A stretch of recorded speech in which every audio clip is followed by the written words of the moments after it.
Dear student, आप कैसे हो? मुझे पूरा विश्वास है कि आप मेरे लेक्चर को एंजॉय कर रहे होंगे।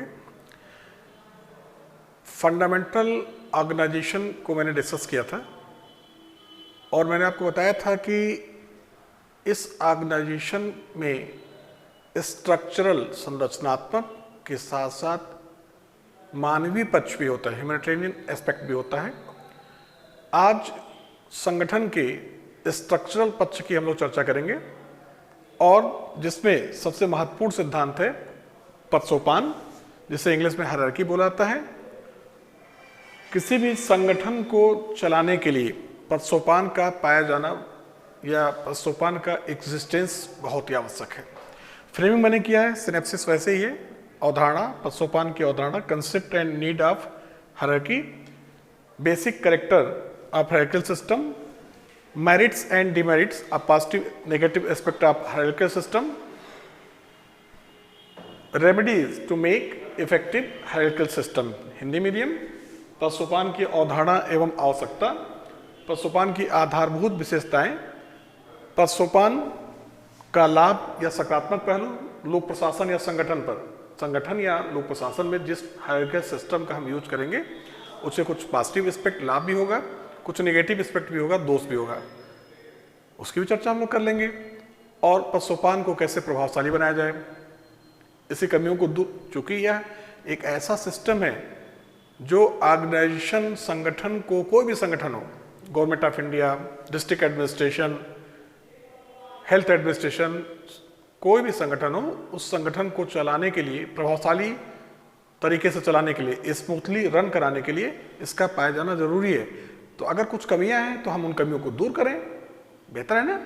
तो आइए सबसे पहले हम समझें कि हायरार्की है क्या और इसकी आवश्यकता क्यों है। अगर पदसोपान को हम देखें तो किसी भी संगठन में कार्यों का विभाजन के परिणाम स्वरूप पदसोपानिक व्यवस्था का जन्म होता है। अच्छा, डिवीजन ऑफ वर्क जरूरी भी है, एक अकेला व्यक्ति कार्य नहीं कर सकता है, ठीक है। तो ऐसी स्थिति में डिफरेंट जो पर्सन्स होते हैं, पीयर्स होते हैं, एम्प्लॉइज होते हैं, उनके बीच डिवीजन ऑफ वर्क, कार्यों का बंटवारा होता है। और जैसे कार्यों का बंटवारा होगा एक स्ट्रक्चर आपके सामने आएगा, उसे हम कहते हैं पदसोपान। अगर हम पदसोपान का लिटरली मीनिंग, शाब्दिक अर्थ बताएं तो यह क्या है? यह वरिष्ठ का अधीनस्थों पर नियंत्रण एवं क्या दिशा निर्देश, control and direction of superior over subordinate. Literally the meaning of hierarchy is control of superior over, control and direction of superior over subordinate, पहला मीनिंग हो गया। सामान्य अर्थों में अगर आप इसे समझाएं, एक कॉमन मैन को अगर समझाना हो तो आप बताएंगे कि वस्तुतः पदसोपान का सामान्य अर्थ होता है स्केलर चेन। स्केलर चेन क्या है? तो आप समझिए स्केलर चेन, यह स्केलर चेन मतलब होता है एक सीढ़ी नुमा व्यवस्था। सीढ़ी आप देखे होंगे, सबसे नीचे, फिर अगला स्टेप ऊपर, फिर एक स्टेप और ऊपर जाएंगे, एक स्टेप और ऊपर जाएंगे, एक सीढ़ी बनेगी और इसे हम कहते हैं पिरामिडल स्ट्रक्चर। यही है पिरामिड नुमा संरचना। इसीलिए उर्विक ने, प्रसिद्ध विद्वान उर्विक ने इसे स्केलर चेन, मूनी ने भी कहा है, स्केलर चेन की संज्ञा दी है। इसका क्या अर्थ हुआ?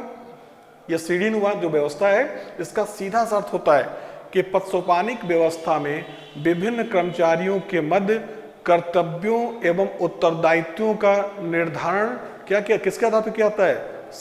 क्या किसके आधार पर? सत्ता के आधार पर किया जाता है। विभिन्न कर्मचारियों के बीच कर्तव्यों एवं उत्तरदायित्वों का निर्धारण है पदसोपानी व्यवस्था, ठीक है। जो वरिष्ठ अधिकारी है उसके पास सबसे अधिक सत्ता, तो सबसे अधिक उत्तरदायित्व, कर्तव्य, ऐसे नीचे यह घटती चली जाएगी। इसे हम, इस व्यवस्था को हमने नाम दिया पदसोपानी व्यवस्था।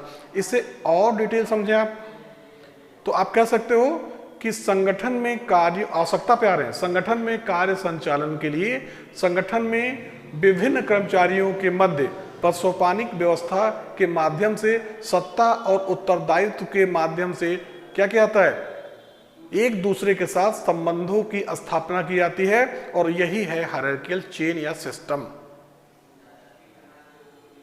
और इसको हम एक्सप्लेन करें तो हम पशुपान की जब आधारभूत विशेषता को बताएंगे, इसको और हम एक्सप्लेन करेंगे तो कई विशेषताएं हैं। पहला है पशुपान में, यह अभी मैंने बताया विभिन्न कर्मचारियों के बीच कर्तव्य उत्तरदायित्व की श्रृंखलाओं के माध्यम से संबंधों का निर्धारण किया जाता है और विभिन्न कर्मचारियों के कार्य क्षमताओं का निर्धारण भी होता है। जैसे मैंने एक डायग्राम से बताने का प्रयास करूंगा कि जिला प्रशासन है तो इसमें डिस्ट्रिक्ट मजिस्ट्रेट है, नीचे एसडीएम है, तहसीलदार, नायब तहसीलदार, रेवेन्यू इंस्पेक्टर और लास्ट में लेखपाल। अब ये क्या है, अगर आप इस कर्तव्य उत्तरदायित्व का ये पूरा चेन बना हुआ है और इससे सबके क्या है, वर्क कैपेसिटी, कार्य क्षमताओं का निर्धारण, कौन कितना सत्ता का प्रयोग करेगा, कौन किसके प्रति उत्तरदायी होगा, यह किसके थ्रू पता चलेगा, हायरार्किकल सिस्टम के द्वारा पता चलेगा। तो यह इसकी पहली आधारभूत विशेषता है। दूसरी विशेषता क्या है कि पशुपान में एक सिद्धांत है, उर्विक ने दिया था, through proper channel, English medium, through proper channel. क्या है ये सिद्धांत? यह सिद्धांत कहता है कि पशुपान में जो कार्यों की जो प्रक्रिया होगी, वर्क प्रोसीजर, वह थ्रू प्रॉपर चैनल, उचित प्रक्रिया के द्वारा होगा। इसका सीधा सा तात्पर्य होगा कि कोई भी पदाधिकारी अपने नीचे के एम्प्लॉय के साथ संबंध स्थापित करते समय किसी भी शीर्ष का वायलेशन नहीं करेंगे। मतलब अगर यहां से सूचना जानी है तो ये सूचना यहां जाएगा, ये इनको कम्युनिकेट करेगा, मतलब ये थ्रू प्रॉपर चैनल। इसका प्रॉफिट क्या है, इसका मेरिट क्या है, सभी जो एम्प्लॉयज हैं ऑर्गेनाइजेशन के, उन्हें मालूम है कि संगठन का उद्देश्य, नीतियां और कार्यक्रम क्या है, वो पूर्ण मनोयोग के साथ एक दूसरों को कोऑपरेट करेंगे। तो थ्रू प्रॉपर चैनल मतलब हिंदी में इसे कहता है उचित प्रक्रिया के द्वारा। मतलब किसी भी सूचना या आदेश या निर्देश देते समय वरिष्ठ अधिकारी किसी अपने से अधीनस्थों का नेग्लेक्ट नहीं कर सकता है, वह थ्रू प्रॉपर चैनल सूचना देगा या थ्रू प्रॉपर चैनल आदेश देगा या उचित प्रक्रिया के द्वारा वह कम्युनिकेट करेगा, संचार स्थापित करेगा। ठीक है, इसका पॉजिटिव एस्पेक्ट क्या है मैंने आपको पीछे बताया। तदनुरूपता का सिद्धांत, प्रिंसिपल ऑफ करस्पॉन्डेंस, ये भी उर्विक ने दिया, प्रिंसिपल ऑफ करस्पॉन्डेंस। तदनुरूपता, तद मतलब एक दूसरे के अनुरूप। कौन? पशुपान का गठन कैसे हुआ है? विभिन्न कर्मचारियों के मध्य सत्ता एवं उत्तरदायित्व के द्वारा। ठीक है, तो यहां पे सीधे सीधे इस जो फीचर्स है इसमें क्या कहा गया, इसमें कहा गया कि वरिष्ठ अधिकारी, अधीनस्थ कर्मचारी, इनके बीच तदनुरूपता का सिद्धांत पाया जाएगा। इसका अर्थ क्या है?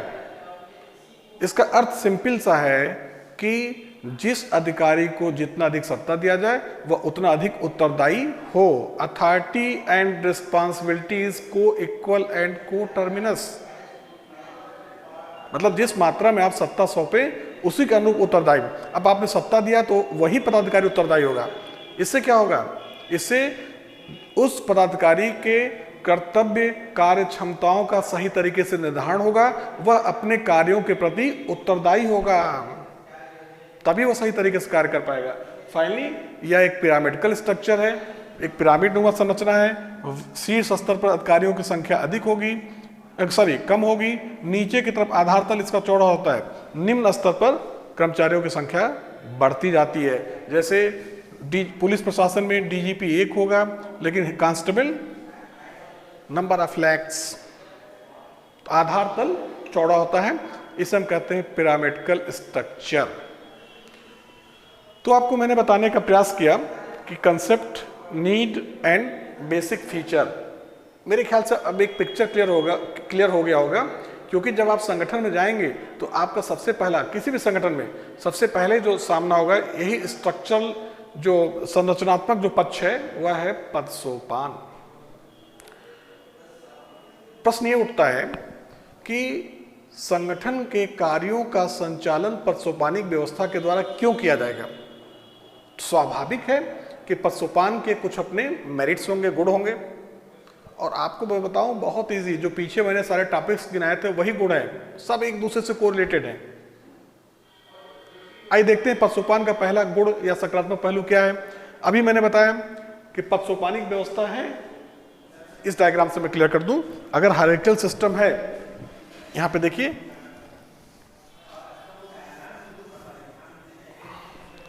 अगर हायरार्किकल सिस्टम है तो ये आप देखिए, पहला इसका लाभ क्या है, यही सब देखेंगे सारे इसी डायग्राम से, सब ए, B1, B2, C1, C4, D1, so D8, E1, E16, F1, F32, संख्या और अधिक होगी, मैं एक लमसम लिख रहा हूं। अब देखिए, अगर ये पदसोपानिक संरचना है, इसका पहला लाभ क्या होगा, पदसोपान हायरार्किकल सिस्टम, पहला लाभ होगा कि इस संरचना के माध्यम से आदेश की एकता, नेक्स्ट टॉपिक आपका है, आदेश की एकता का निर्धारण होता है। पहला लाभ, यूनिटी ऑफ कमांड, आदेश की एकता। ये आदेश की एकता क्या है, इसका सीधा अर्थ है कि कौन सा सबऑर्डिनेट किस वरिष्ठ अधिकारी के प्रति उत्तरदायी होगा। इसके प्रबल समर्थक हेनरी फ्योल है, आगे मैं बताऊंगा। Each subordinate should receive only one order from just his senior. ये इससे आदेश ग्रहण करेगा, ये इससे आदेश ग्रहण, ये इससे आदेश, ये इससे आदेश, ये इससे आदेश ग्रहण करेगा। इससे क्या होता है, संगठन में आदेश देने और लेने में भ्रम उत्पन्न नहीं होगा।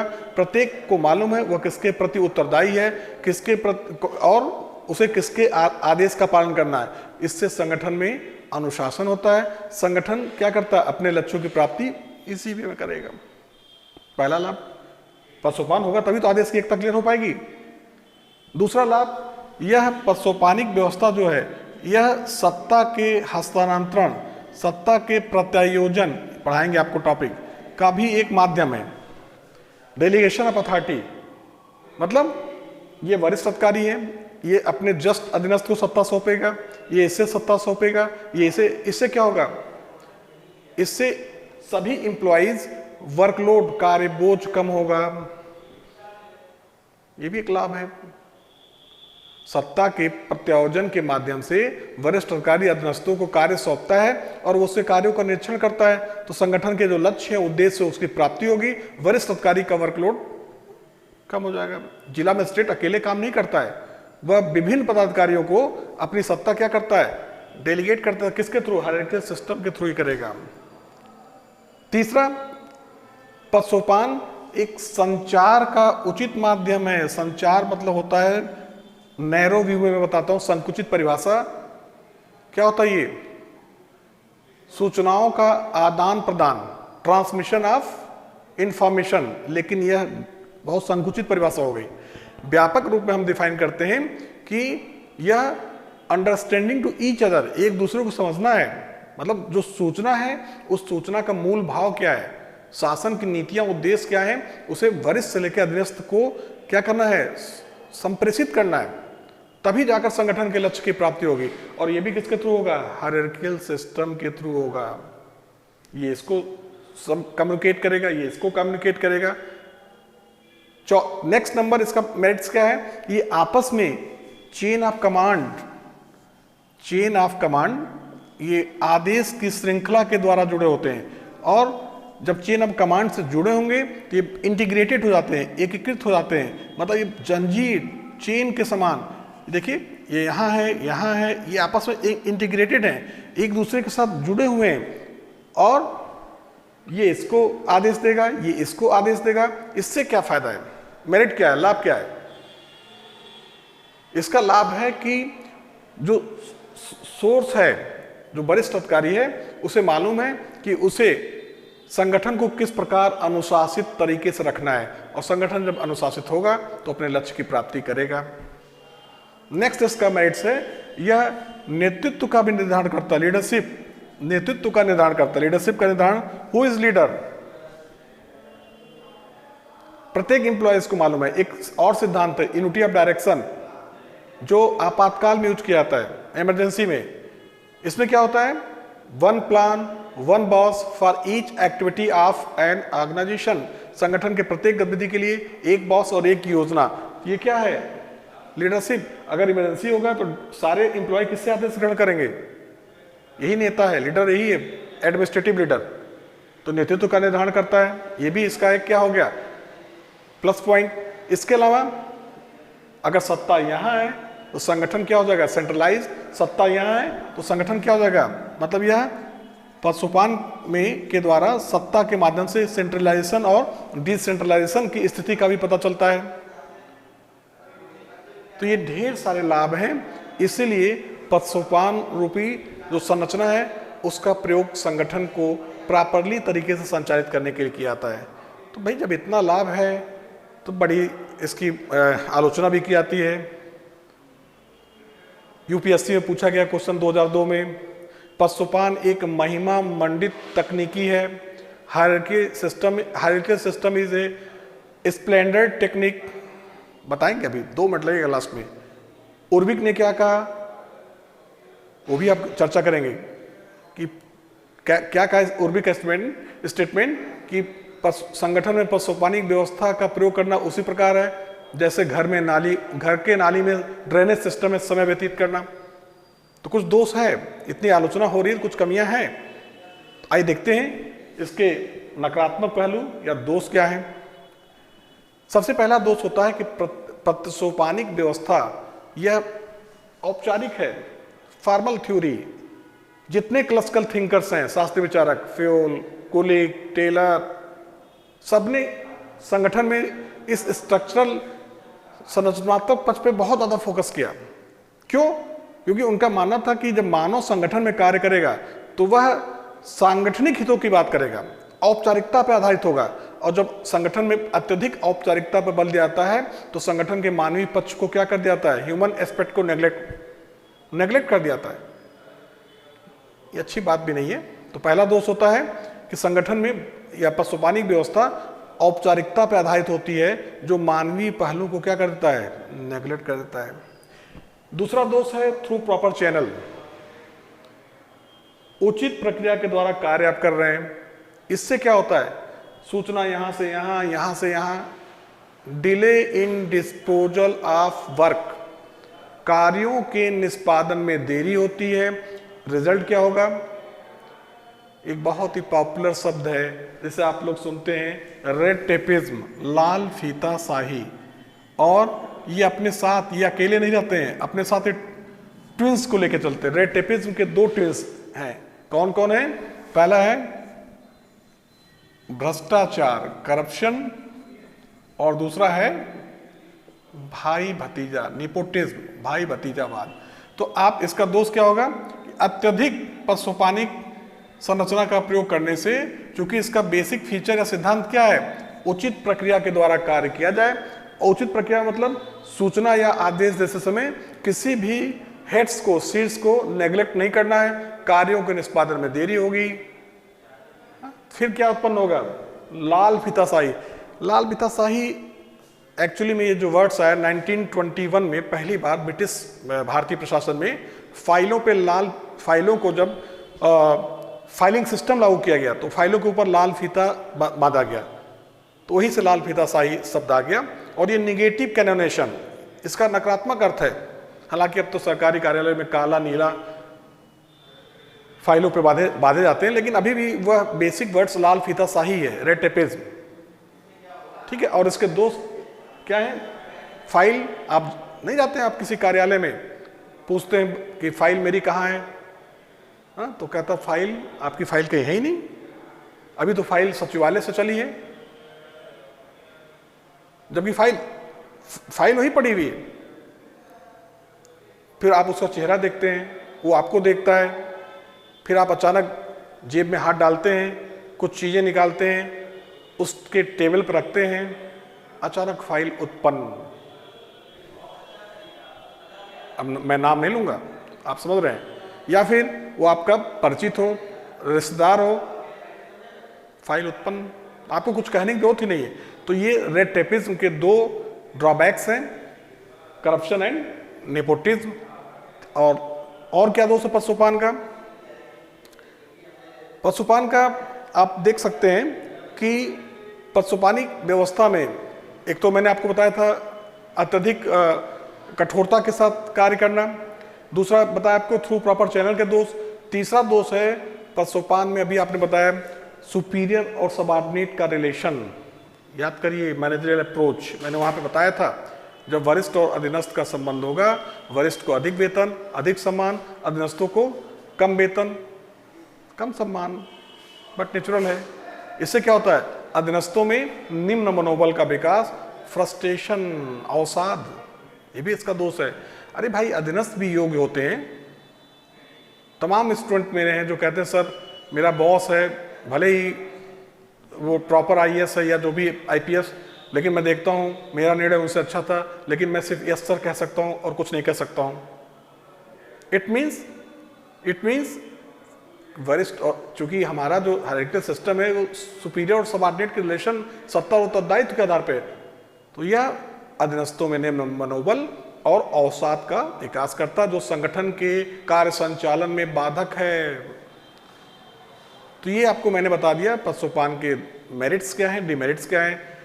अब उर्विक साहब क्या कह रहे हैं कि पदसोपान रूपी संरचना संगठन में क्या है, जैसे हाउस में ड्रेनेज सिस्टम, अगर ड्रेनेज सिस्टम नहीं रहेगा माय डियर तो क्या हो जाएगा, हाउस चोक हो जाएगा। मतलब पदसोपान भी जरूरी है। तो आइए देखते हैं फटाफट, जब पदसोपान में इतनी अच्छाइयां हैं और कुछ ही दोष हैं, तो उन दोषों को दूर कर दिया जाए तो पदसोपान हायरार्किकल सिस्टम के लिए बहुत ही लाभदायक होगा।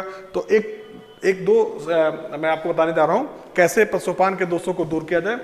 पहला है, पदसोपान के दोषों को दूर करने के लिए एक सुझाव दिया गया।